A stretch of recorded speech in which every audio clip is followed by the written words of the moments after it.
What to do if your Toyota Prius won't start.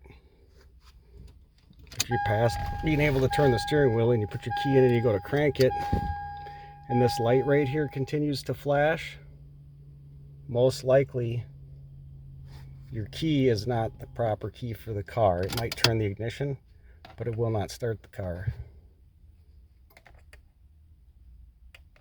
You have to have an RFID program key for this transmitter right here so that your immobilizer will energize and your Toyota Prius will start. And notice the security light is no longer blinking. Now if we take this key out and switch back to this key,